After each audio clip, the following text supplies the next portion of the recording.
तो ब्रेक के बाद आपका स्वागत है। हम शिमला लोकसभा क्षेत्र का हाल आपको बता रहे हैं। वहां पर किसकी हवा बह रही है, क्या कुछ कह रहे हैं लोग, कौन से वो मुद्दे हैं जिन मुद्दों को लेकर इस बार वहां की जनता वोट करने वाली है। एक बार फिर से आपको सुनवाते हैं लोकसभा क्षेत्र शिमला में क्या कुछ कह रहे हैं लोग।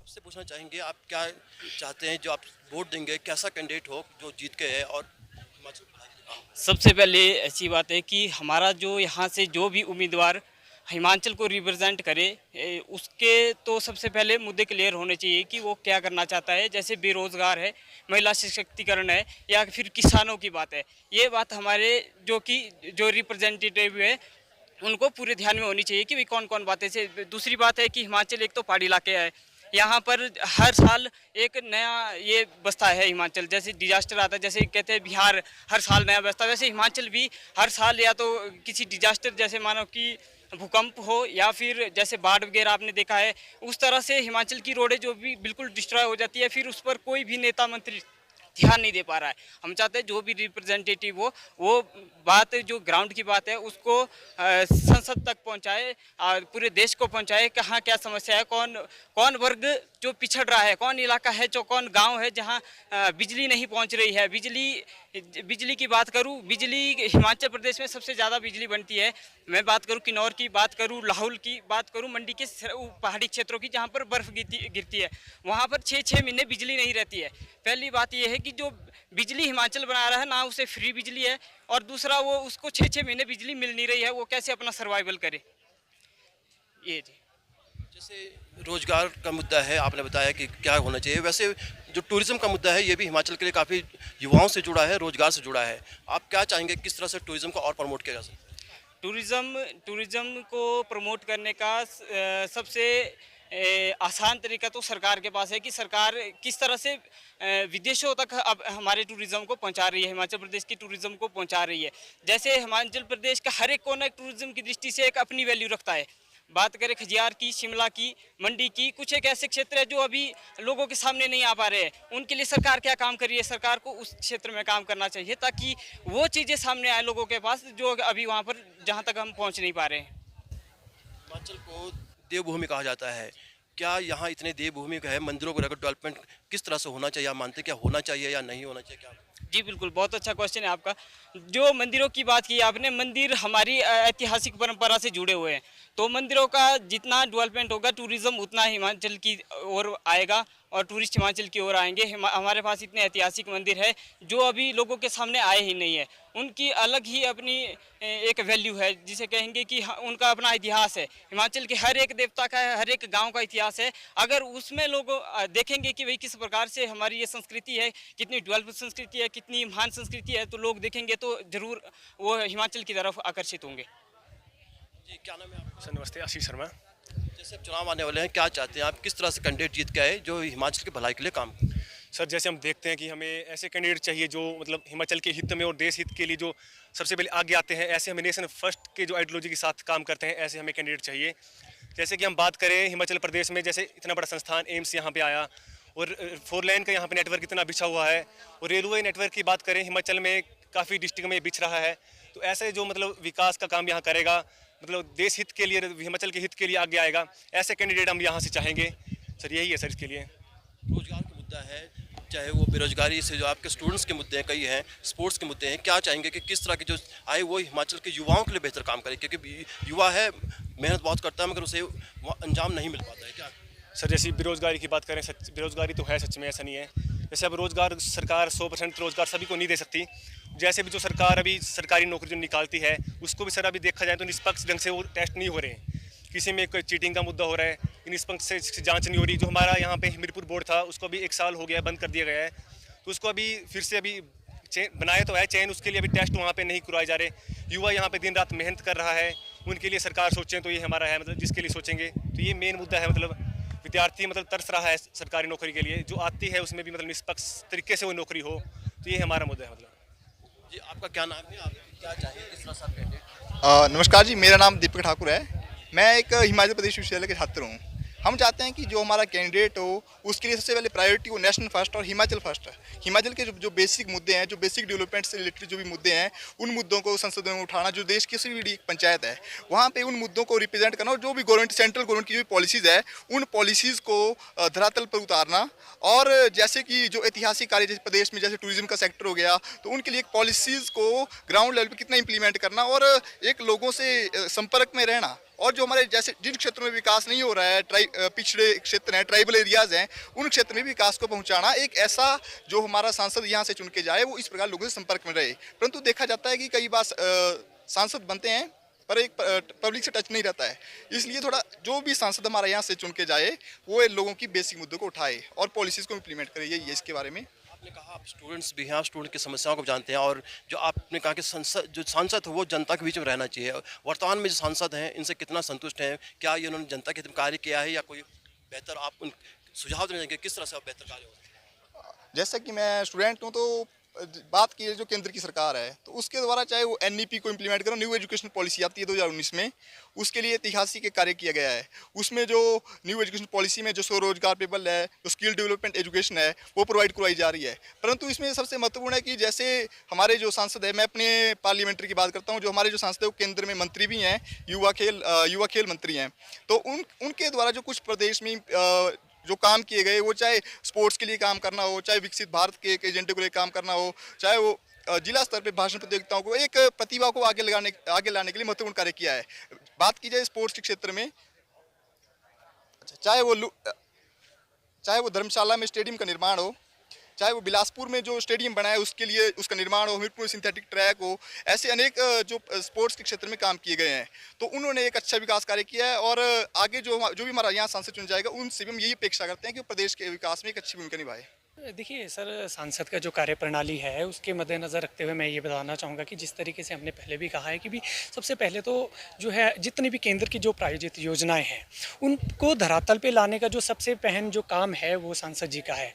क्योंकि इससे पहले भी जो केंद्र की तरफ से 2014 से लेकर के अभी तक भी हम चाहे युवाओं के मद्देनज़र देखें या महिलाओं के लिए देखें या मतलब जितने भी बेरोजगार है, अनएम्प्लॉयमेंट है, किसान है, बागवान है, सबके लिए कोई ना कोई योजनाएं लेके आए हैं। चाहे हेल्थ सेक्टर में है, चाहे स्पोर्ट्स में है, चाहे एजुकेशन में, उन लोगों को उन स्कीम्स को धरातल पे लाने का काम जो है ना सांसद का है और लोगों तक वो उन स्कीमों का बेनिफिट पहुंचे। चाहे हम जो आप बेरोजगारों के लिए बता रहे थे, मैं मोदी जी के पिछले जो टेन्योर है उसमें अगर आप देखेंगे startup India, stand up India है और मुद्रा लोन करके ऐसी बहुत सारी असंख्य स्कीम्स बनाई है जिससे मतलब बेरोजगारों को अपना एक जो है ना स्टार्टअप तैयार करने के लिए जो वेंडर स्ट्रीट्स वगैरह के लिए जो बहुत सारी ऐसी स्कीम्स लाई है ताकि मतलब उनका जो है ना डायरेक्ट बेनिफिट हमें मिले। जिस तरीके से डिजिटलाइजेशन का जो दौर चला हुआ है इससे हमें जो ना डीएफटी का जो है डायरेक्ट फंड ट्रांसफर जो हो रहा है उसमें हमें जो है ना मध्य में जितने भी पहले आज से पहले बिचौलिए होते थे उसका जो है ना सारा काम खत्म हो चुका है। अब जो है ना हमें डायरेक्ट फंड जो है ना ट्रांसफर होता है अकाउंट में। तो उस तरीके की जो है ना ट्रांसपेरेंसी के साथ जो है ना हमारे सांसद जो है लोगों के साथ मतलब अपना अच्छा कोऑर्डिनेशन रखे, लोगों के बीच आए, उनकी आमजन की समस्याएं सुने ताकि केंद्र की तरफ से जो भी हमें मिलता है, चाहे स्टेट के लिए है चाहे लोगों के बेनिफिट्स के लिए मिलता है, वो हमें मिलता रहे। हिमाचल की अर्थव्यवस्था जो है ग्रामीण से जुड़ी है। ग्रामीण में सड़कों की चाहे बात की जाए तो वो सेंटर से काफ़ी योजनाएं बनी हैं, क्या वो धरातल पे उतर पाई? आप तो ग्रामीण क्षेत्र हैं, क्या आप कहना चाहेंगे? जी, ये बात माननीय योग्य है कि पीछे जब से मोदी सरकार आई है और हमारे माननीय नितिन गडकरी जी जो जब से केंद्र में सड़क और राजमार्ग मंत्री बने हैं तो उसका अनुभव हम जो है जब हमारे पास डिज़ास्टर हुआ हिमाचल में बहुत ही बड़े लेवल पर हुआ, ये बात सबको पता है। तो उसमें जो है ना सेंटर का इतना बड़ा रोल प्ले है कि हमारी जितनी भी सड़कें थी विद इन द टाइम जिनको हमने सोचा था कि इनको कंप्लीट होने में जो है ना 1 साल भी लग सकता है, 2 साल भी लग सकता है, परंतु सेंटर की तरफ से हमें इतना फंड का और इतना सपोर्ट सिस्टम मिला कि विद इन 3 मंथ्स और विद इन 2 मंथ्स जो है हमने वो सारी सड़कें क्लियर कर दी। और सबसे अच्छी बात जो है कि प्रधानमंत्री ग्राम सड़क योजना के तहत अगर हम बात करें, आज अगर सड़कों का जाल पूरे ग्रामीण क्षेत्र में बिछा है तो वो वाजपेयी जी के द्वारा प्रधानमंत्री ग्राम सड़क योजना के तहत बिछा हुआ है। आज मैं अगर अपने क्षेत्र की अगर बात करूं, मतलब अपर शिमला की बात करूं, तो मुझे नहीं लगता शायद ही कोई गांव ऐसा होगा कि जो सड़क से अछूता रहा हो। क्यों? उसके लिए हमें ज़रूरत भी है ऐसे रोड इंफ्रास्ट्रक्चर की, क्योंकि उसके लिए जब हमारा सेब सीज़न का टाइम लगता है, हमारी इकॉनमी ही उस पर है। अगर हमारी सड़कें अच्छी होगी तो डेफिनेटली हमारी इकॉनमी बचेगी और जो है हमारा जो है ना एक प्रॉस्पेरिटी रहेगी, क्षेत्र में भी रहेगी और एक हेल्दी लाइफस्टाइल लोगों का रहेगा। इसलिए सड़कों पे जितना काम शायद नितिन गडकरी जी ने, नॉट इवन की हिमाचल की बात की जाए, ऑल ओवर इंडिया की बात अगर की जाए, जितने स्टेट हाईवेज है चाहे NHAI है, तो मतलब सबसे ज़्यादा आज तक का काम जो है वो गडकरी जी ने किया है और मोदी सरकार ने किया हुआ है। आपसे जानना चाहेंगे, वर्तमान में हमारे सांसद हैं, क्या लगता है उन्होंने जनता के बीच में जाके कार्य किया है या अभी कई उनके अधूरे काम रहे? तो मैं मंडी लोकसभा से आता हूं, हमारी सांसदा प्रतिभा सिंह जी है, तो उन्होंने काम करा है। पर आपके संज्ञान में ये बात लाना चाहता हूं कि इस सदी की सबसे बड़ी त्रासदी जो हमारे कुल्लू, मनाली और मंडी में हुई है, उसमें बहुत जान माल का नुकसान हुआ है। जैसे हमारे भाई ने कहा, सेंटर से फंड आया है, वो रेगुलर फंड आया है, कोई भी स्पेशल पैकेज जो है हिमाचल को नहीं आया। तो मैं इन्हें ये बताना चाहता हूं कि जो सेंटर की सरकार ने इतना कुछ किया, तो हमारी ये अर्जी आपसे है कि कुल्लू, मंडी, मनाली में जो त्रासदी हुई है उससे निपटने के लिए भी आप थोड़ा हमें स्पेशल फंड दे दे तो आपकी बहुत ज़्यादा कृपा होगी। और आपको बताना चाहता हूं, प्रदेश सरकार के द्वारा जहां 1-1.5 लाख रुपए का मुआवजा मिलता था पहले, पूरा का पूरा उसे 7 लाख कर दिया गया है। तो ये जो कह रहे हैं पैकेज आया है, पर वो रेगुलर पैकेज है, वो कोई स्पेशल पैकेज नहीं है। बागवानों को लेकर क्या कहेंगे? बागवानों की इतनी समस्या है। बागवानों को लेकर आपको मैं बताना चाहता हूं कि यहाँ पर जैसा कि सेब जो है the backbone of the Himachal economy, तो आपको बता दूं कि सेंट्रल सरकार के द्वारा जो इंपोर्ट ड्यूटी घटा दी गई है, जिसके जरिए हो क्या रहा है, बाहर से जो आयात अंदर को आ रहा है, उससे जो यहाँ का हमारा लोकल सेब है, इसकी कीमत कम मिल रही है। तो ये एक बहुत बड़ा इशू है और मैं चाहूँगा कि सेंट्रल गवर्नमेंट जो है इंपोर्ट ड्यूटी बढ़ाए, जिससे हमारे यहाँ के जो हिमाचल की बात करें, जम्मू की बात करें, उत्तराखंड की बात करें, यहाँ के किसानों के जो सेब को जो अच्छा मूल्य मिल पाए।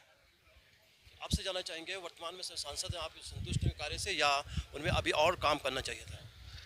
देखिए, संसद से संतुष्टि तो तब सामने आएगी जब संसद के रूप में जो है संसद का चुनाव हो। जब आपने एजेंडा ही सेट कर दिया है कि गांव का प्रधान बनेगा, वो भी मोदी के नाम पे बनेगा, तो आपकी क्रेडिबिलिटी कहां से चेक की जाएगी? कौन सा पैमाना होगा जिसके आधार पे आप चेक करेंगे कि भाई सांसद ने ये कार्य किया है? जब सांसद खुद ही कह रहा है कि मुझे वोट ही मत दो, मोदी जी को ना वोट दो, तो ये कंसर्न है आज के एम्पावर्ड यूथ के सामने कि आपने संसद को चुनना है जो आपके क्षेत्र का नेतृत्व करे, जो आपके क्षेत्र की समस्याओं का नेतृत्व करे, उन समस्याओं को सुलझाने के लिए जो है एफर्ट मारे। या एक दिल्ली में बैठा हुआ व्यक्ति किसी चंबा के, किसी गांव की समस्या को कैसे समझ सकता है? ये तो हमारे लिए अपने के खुद के साथ ही इनजस्टिस है कि हम बात कर रहे हैं कि केंद्र में बैठे हुए प्रधानमंत्री हिमाचल के किसी क्षेत्र के, किसी गाँव के, किसी कस्बे के जो है इशूज़ को उठाएंगे। ये चिंता का विषय है, खासतौर पे एम्पावर्ड यूथ के लिए, क्योंकि डेमोक्रेसी तब जाकर के एक स्टेबल डेमोक्रेसी होगी, डेमोक्रेसी तब जाकर के एक एम्पावर डेमोक्रेसी होगी जब हर किसी की जवाबदेही तय की जाएगी। और जवाबदेही तब तय की जाएगी जब जवाबदेही देने वाले लोग जो है डेमोक्रेसी में आएंगे। तो इस कंसर्न में मेरा सिर्फ इतना सा जवाब है, इतना सा सुझाव है कि जो संस्थाओं के द्वारा इससे पहले जो जिन कार्यों को लेकर के वो आए थे, 4-0 हिमाचल में हुआ था, चारों की चारों सीटें भारतीय जनता पार्टी को हिमाचल के लोगों ने चुन करके दी थी। मेरा संसद गांव योजना जो है किस तरीके से जो है गोद में जो है गांव को लिया जा रहा था, आज की डेट में उस स्कीम का क्या हुआ, किस तरीके से जो है स्मार्ट सिटी जैसे प्रोजेक्ट्स लाए गए थे, उन स्मार्ट सिटी के प्रोजेक्ट्स का क्या हुआ, किस तरीके से स्टार्टअप स्टैंड अप योजनाएं जो है इंडिया के नाम से चलाई गई, वो योजनाएं आज के वर्तमान परिदृश्य में कहाँ हैं, किस प्रकार से बात की गई कि हम साल में 2 करोड़ रोजगार देंगे, उस रोजगार का क्या हुआ, बात की गई कि महंगाई बढ़ गई, उस महंगाई का क्या हुआ। तो क्या ये जो मूलभूत इश्यूज हैं, जो हमारे सांसद यहाँ से जाते हैं, उन्होंने कितनी एक प्रेजेंस जो पार्लियामेंट में अपनी शो करी, कितनी एक उन्होंने लोकसभा की जो अटेंडेंस है वो हाजिर की, क्या वो यहाँ पे से सिर्फ जो है चाय और जो है खान पान का सेवन करने के लिए दिल्ली गए थे? डिपेंड करता है कि उन्होंने स्टेट के इश्यूज को कितना उठाया है। तो मुझे लगता है कि कैंडिडेट बेस्ड चुनाव होना चाहिए, क्योंकि हम जो है जिस प्रकार जिस जोग्राफिकल कंडीशन में रहते हैं, जिन परिस्थितियों में रहते हैं, मुझे नहीं लगता कि हिमाचल का आदमी नरेंद्र मोदी जी से मिल पाएगा कि भाई मेरी ये समस्या है। हिमाचल का व्यक्ति हिमाचल के व्यक्ति से मिल पाएगा, जिनको हम जो है अपना वोट दे रहे हैं उनसे मिल पाएगा, उनसे अपनी समस्याएं सुलझाने के जो है प्रयास करेगा। तो डिपेंड करता है कि जो हमारे यहाँ के संसद हैं या जो हमारे यहाँ के संसद के लिए एक तरीके से प्रत्याशी चुने जा रहे हैं, वो अपना विजन कितना रखते हैं। ठीक है, देश में प्रदेश में जिस प्रकार से प्रदेश में एक मुख्यमंत्री के विजन को सराहा जाता है, उसी प्रकार से देश में कहीं ना कहीं प्रधानमंत्री का भी रोल रहता है। उस चीज़ में कोई मतलब चिंता का विषय नहीं या कोई क्वेश्चन मार्क नहीं है। पर कंसर्न की बात है कि जिसने जो मौके पे जवाबदेही तय करेगा, जो मौके पे जवाब देगा, जो उन विजन को, उन सोच को ग्राउंड पे उतार मारेगा, वो सशक्त है भी उस चीज़ के लिए कि नहीं है। कंसर्न की बात तो ये है, जो व्यक्ति खुद अपना चेहरा ही आगे नहीं कर पा रहा है कि मुझे मेरे चेहरे पे वोट दीजिए, उससे क्या आप एक्सपेक्ट करेंगे कि कल की डेट में वो आपकी समस्याओं का निपटारा करे। मुझे लगता है कैंडिडेट बेस्ड चुनाव होना चाहिए, इशू बेस्ड चुनाव होना चाहिए, जोग्राफिकल कंडीशन बेस्ड चुनाव होना चाहिए, तब जाकर के जिस हम डेमोक्रेसी की बात कर रहे हैं, जिस डेमोक्रेसी की कल्पना पंडित जवाहरलाल नेहरू ने, डॉक्टर BR अम्बेडकर ने की थी, जिस डेमोक्रेसी के लिए इस भारत को